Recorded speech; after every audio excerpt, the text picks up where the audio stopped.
Corona महामारी ने दुनिया में काफ़ी तबाही मचाई थी और कुछ दिनों तक राहत लोगों ने इसके ली और लगा कि महामारी खत्म हो गई है, लेकिन अब फिर इसकी एक एक नया वेरिएंट जो है वायरस का वो सामने आ गया है, जिसे ओमिक्रॉन का नाम दिया गया और डब्ल्यूएचओ ने भी इसे कंफर्म कर दिया है। ये जो नया वेरिएंट है, ये कितना खतरनाक है और किस हद तक बढ़ सकता है? क्या लॉकडाउन लगाने की स्थिति फिर से आ सकती है? इन सब सवालों को लेकर हमारे साथ चंडीगढ़ पीजीआई के स्कूल ऑफ पब्लिक हेल्थ के प्रोफेसर सोनू गोयल मौजूद हैं। इनसे बात करते हैं। सर, जो नया वेरिएंट आया है, लोगों में एक बार फिर से डर का माहौल पैदा हो गया और लोग समझ नहीं पा रहे हैं कि आखिर ये वेरिएंट कितना खतरनाक है, किस तरह से बचा जाए और डर जो है वो लगातार बढ़ता जा रहा है, कहीं पहले वाले हालात ना हो जाएं। तो सबसे पहला सवाल यही है कि ये जो वेरिएंट है, शुरुआत कहाँ से हुई और क्या जानकारी मिल पाई है, कितने केसेस के आ पाए हैं और खतरनाक जो है किस लेवल तक हो सकता है ये? देखिए, जो नया वेरिएंट जो ओमिक्रॉन है, वो वेरिएंट साउथ अफ्रीका से आया है। और अभी इसके केसेस अराउंड 12 से 13 कंट्री ऐसे हैं जहाँ पर ये केसेस इसके ओमिक्रॉन के पाए गए हैं। और ये सारे केसेस जो हैं साउथ अफ्रीकन कंट्री से ही जो ट्रैवलर्स आए हैं उसके थ्रू हुआ है। अभी अगर इंडिया की बात करें तो इंडिया में कोई कंफर्म्ड केस ओमिक्रॉन का आज की डेट में नहीं है। पर इसकी चिंता बहुत है। जब तक ये सिचुएशन क्या होती है आगे जाके पता चलेगा कि कितने केसेस आते हैं। पर जो ये बातें बताई जा रही हैं, जो साइंटिस्ट बात कर रहे हैं, उसके अनुसार जो ओमिक्रॉन है वो इतना सीवियर नहीं होगा एज कंपैरिजन टू जो हमारा डेल्टा वायरस था। तो अब तक की सिचुएशन ये है। पर आगे आने वाले दिनों में इसके बारे में ज़्यादा पता चलेगा। पर इसकी एक जो खास बात बताई जा रही है ओमिक्रॉन की, वो ट्रांसमिसिबिलिटी है। मतलब कितने फैलता है, कितने लोगों को ये अपना कितनी जल्दी म्यूटेट करता है ये वाला वायरस। और ये बहुत ही हाईली म्यूटेटिंग है, बहुत जल्दी जल्दी अपना म्यूटेशन करता है। और इसके कारण वैक्सीन का या जो हमारा वैक्सीन का असर है वो हो सकता है कि थोड़ा कम हो। पर ये भी बात हमारे एक्सपर्ट्स बता रहे हैं कि जो वैक्सीन है जो बनाई गई हैं वो बहुत सारे वायरसेस के लिए जो इसके अगर म्यूटेंट लें तो उनके अगेंस्ट काफ़ी हद तक असरदार होगी। और अगर भारत की बात करें तो भारत के अंदर एक अच्छी बात है कि जब तक हमारा पिछला वायरस आया था तब तक काफ़ी इन्फेक्शन पहले ही हो चुका था उनको। तो पहले ही इम्यून हो चुके थे। और उसके अलावा हमारी जो वैक्सीनेशन है वो भी काफ़ी हद तक लग चुकी है। तो कहने का मतलब ये है कि वैक्सीनेशन के साथ साथ अगर इन्फेक्टिविटी पहले ही हो चुकी है तो अगले वाला जो स्ट्रेन आएगा उसके चांसेस सीवियरिटी के, हॉस्पिटलाइजेशन के, कम होंगे। सर, अभी तक आंकड़े क्या मिल पाए हैं कि क्या किसी मरीज की मौत भी इस वजह से हुई है और जो लक्षण देखे गए हैं उन मरीजों में वो क्या देखे गए हैं? देखिए, जो आजकल जो इन 12 कंट्रीज से जो केसेस आए हैं, कंफर्म्ड केसेस ओमिक्रॉन के हैं, वो उनके लक्षण ऑलमोस्ट बराबर हैं जो हमारे पिछले कोविड वायरस के थे और इनफैक्ट एनी वायरस के होते हैं, बुखार और जो हमारे पिछले वाले थे। सीवियर इन्फेक्शन, सीवियर जो है हॉस्पिटलाइजेशन वाले जो लक्षण हैं वो नहीं देखे गए इनके अंदर।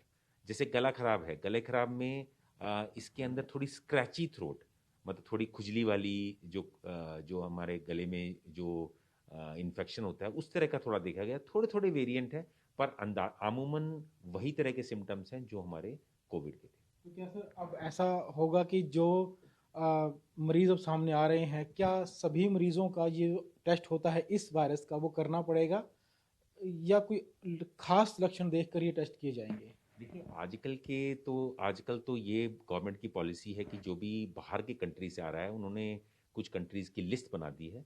तो उस कंट्री से कोई भी आता है और उसके उसके अंदर लक्षण पाए जा रहे हैं तो उनके लिए टेस्ट हो रहा है, आरटीपीसीआर हो रहा है। और उनको एक होम क्वारंटीन में आरटीपीसीआर, अगर साउथ अफ्रीका से कोई भी आया तो उनको, या यूके से आया, कुछ कंट्रीज़ हैं, उनका आरटीपीसीआर टेस्ट होता है एयरपोर्ट के ऊपर और उनको उसमें रखा जाता है होम क्वारंटीन में। और अगर वो 7 दिन के अंदर, 7 दिन के बाद दोबारा टेस्ट होगा। और 7 दिन के बाद दोबारा टेस्ट में अगर वो पॉजिटिव आते हैं, अगर उस टाइम पॉजिटिव आ गया जब हमने एयरपोर्ट पे टेस्ट लिया, तो उनको इंस्टीट्यूशनल क्वारंटीन में ले लेंगे, है ना। अगर उनको उस टाइम पॉजिटिव नहीं आता है, नेगेटिव आता है, तो वो होम क्वारंटीन पे 7 दिन आपके वहाँ रहेंगे। तो सर, अगर ये वायरस बढ़ता है, क्योंकि फ्लाइट जो है चल रही हैं लगातार, लोग एक देश से दूसरे देश जा रहे हैं, तो ऐसे में संभावना है कि जिन देशों में नहीं है वहाँ भी ये फैल सकता है। तो अगर ये फैलता है तो क्या आने वाले दिनों में हालात इतने भी खराब हो सकते हैं कि लॉकडाउन लगाना पड़ सकता है फिर से? देखिए, आज की स्थिति में कहना बड़ा मुश्किल है कि आगे जाके वायरस किस तरह से बिहेव करेगा।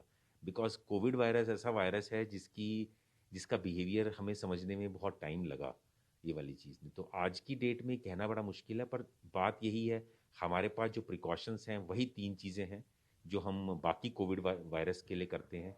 मास्क पहनना बहुत ज़रूरी है। हम लोगों ने मास्क पहनने काफ़ी हद तक छोड़ भी दिए हैं काफ़ी लोगों ने।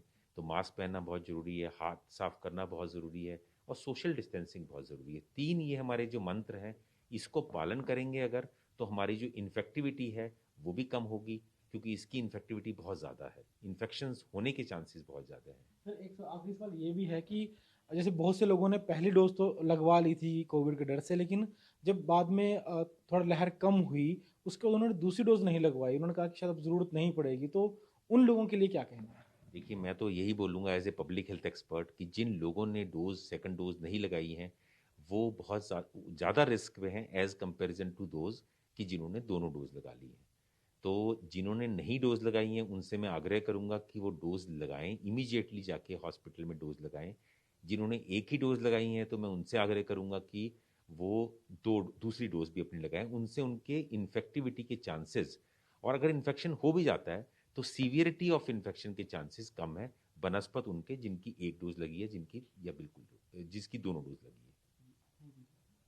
तो ये थे प्रोफेसर सोनू गोयल, जिन्होंने बताया कि जो नया वायरस आया है वो पिछले डेल्टा वायरस से ज़्यादा खतरनाक है, उससे ज़्यादा तेज़ी से फैलता है, लेकिन फिलहाल यह कहना मुश्किल है कि यह किस हद तक बढ़ेगा और हालात किस हद तक खराब हो सकता है। हालांकि जो तमाम सरकारें हैं, दुनिया भर के देशों की सरकारें हैं, वो इसे रोकने के लिए काम कर रही हैं, लेकिन फिर भी जो सावधानी है, जो कोरोना की पहली लहर और दूसरी लहर के दौरान लोगों ने बरती थी, उस सावधानी को गंभीरता से बरतें। मास्क लगाएं, सैनिटाइजर का इस्तेमाल करें, लापरवाही ना बरतें, और जिन लोगों ने एक डोज लगवाई है लेकिन दूसरी नहीं लगवाई है, वो भी लगवा लें। दूसरी डोज लगवाने के बाद हालांकि वायरस खतरनाक है और डोज का जो असर है वो अन्य वायरस के मुकाबले कम होगा, लेकिन कम से कम उन्हें अस्पताल में भर्ती होने की जरूरत ना पड़े। ईटीवी भारत के लिए चंडीगढ़ से विजय राणा।